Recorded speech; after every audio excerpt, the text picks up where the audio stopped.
Alright, emerging from underneath the magazine. Hello, my name is Jason. Thank you for watching.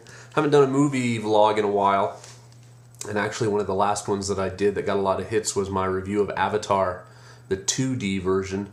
And I did since go back and watch it in 3D, and now that it's out on DVD this past week, I think it's as good a time as any for me to revisit that and think about that movie again. So look for that soon. But this video is going to be all about summer movies, 2010. Entertainment Weekly's look at what's coming up. And I'm just going to hit the May, June, July, and August kind of main pages and go over some of the movies I'm looking forward to. And I hope you'll leave comments down below and tell me what movies you're looking forward to.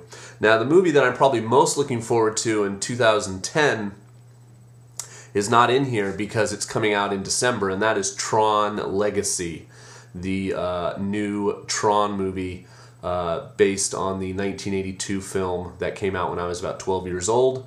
And I love that movie, the first Tron movie, and I can't wait to see the new one. By all accounts, it looks amazing.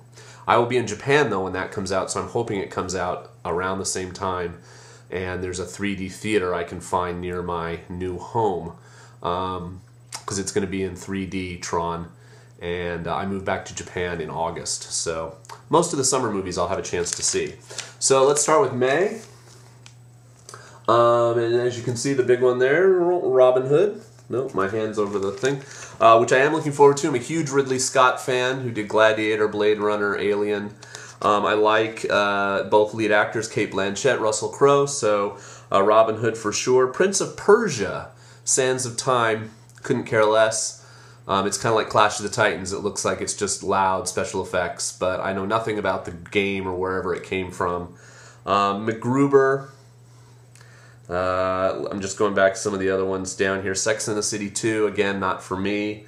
Shrek Forever After. I like the Shrek films, but I'm not a huge fan. I think they're funny and well done, but I'm not bowled over by them. The third one seemed to be stretching it a bit. I'll be interested to see what they do with this fourth one. I'll probably go see it. The big one for me in May, of course, is Iron Man 2. Loved, loved, loved the first Iron Man. So happy with what they did with it, how much they got right. Robert Downey Jr.'s performance, etc. Can't wait for number 2. That comes out, of course, in about 2 weeks on May 7th. We'll definitely be seeing that opening weekend. The one that's kind of odd that I really am looking forward to in May is Babies, which just looks really interesting to me. I like documentaries in general. It's about 4 babies, one in San Francisco, one in Mongolia, one in Tokyo, Japan.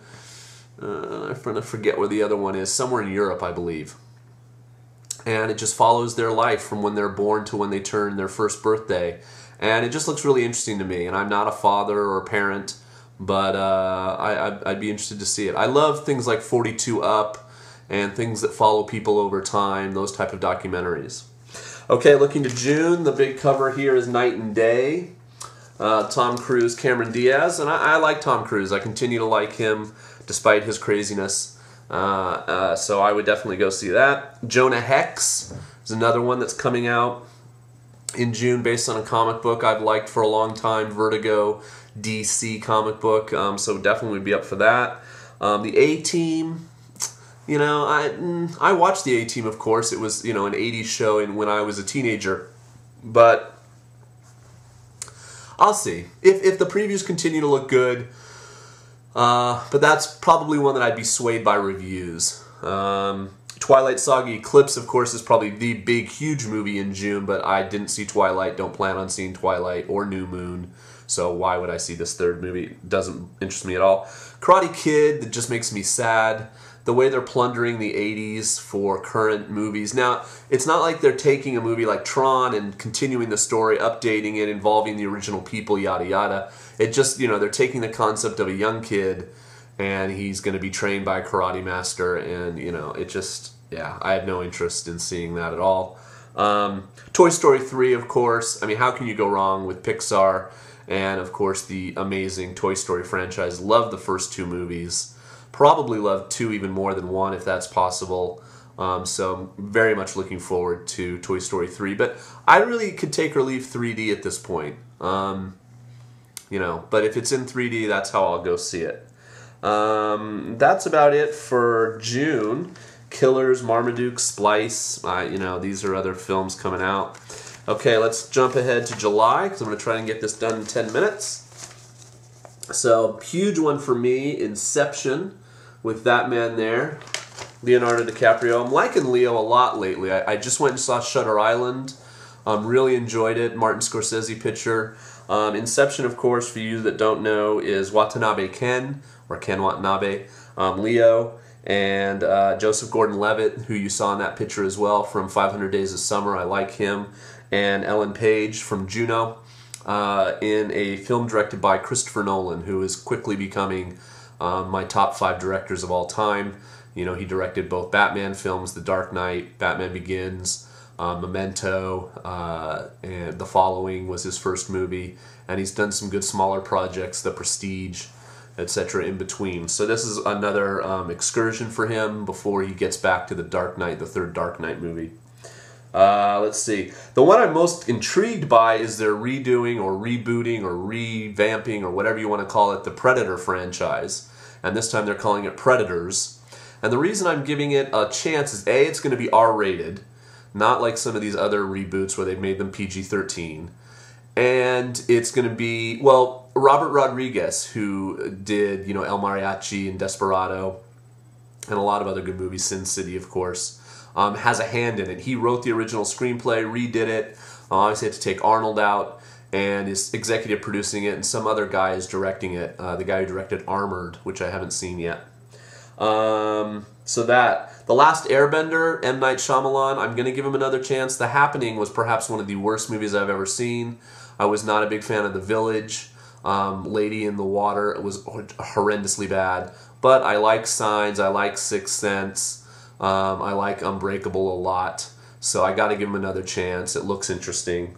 Yeah, I think that's about it for July. What else is coming out that's really big in July? Oh, Dinner for Schmucks. Looks funny. That's Paul Rudd and Steve Carell. There's a movie called The Adjustment Bureau with Matt Damon. Could be good. Sorcerer's Apprentice, have no interest. That's Nick Cage. Despicable Me is like an animated film, but eh. Okay, so that takes us to August, and the cover here is Eat, Pray, Love with Julia Roberts. Chick flick. Sorry to say it, boils down to that. It's based on a fairly famous book, I think, and yeah, I'm not averse to chick flicks sometimes. I saw Julia and loved it. I love Meryl Streep, but unless something comes along that tells me it's just something I gotta go see. But now, Going the Distance with Drew Barrymore does look fun, does look interesting. It's supposed to be kind of like a Judd Apatow film, but with women in the central role. I guess the thing I'm looking forward to the most is The Expendables. That would be in August. It'll probably come out, August 13th, just before I leave for Japan. And Sylvester Stallone, Jason Statham, Mickey Rourke, Jet Li, Dolph Lundgren. It just looks really kick-ass, and they're having a lot of fun with it, as long as it's got a decent script. Did anybody go see The Losers this weekend? I'm kind of interested in that. There's another movie coming out with Hayden Christensen. They keep putting him in movies called The Takers, but the idea sounds good, so look that up. The Other Guys does sound kind of funny, Mark Wahlberg and Will Ferrell. And then, of course, the other big movie for me, being a comic book geek, is Scott Pilgrim vs. the World, is the same weekend as The Expendables. And that's in August. And I love that comic. I bought it a long time ago when it first came out. And it looks like they've cast it really well and are going to make a good movie out of it. So I guess the only other thing last here to wrap up is, did you go see Kick-Ass? I went and saw it. 3.5 out of 5. I wasn't blown away. The things I liked in it, I really liked. And then other parts of it I was like, ugh. Some of the subplots, it moved along fairly slowly at times. I liked the sensibility. I loved Hit Girl. I loved Kick-Ass. The villain was really bad, but overall, I would say it's a recommended movie. So, what do you want to see this summer? Let me know. Leave a comment, and maybe we'll see each other at the movies. Okay, peace.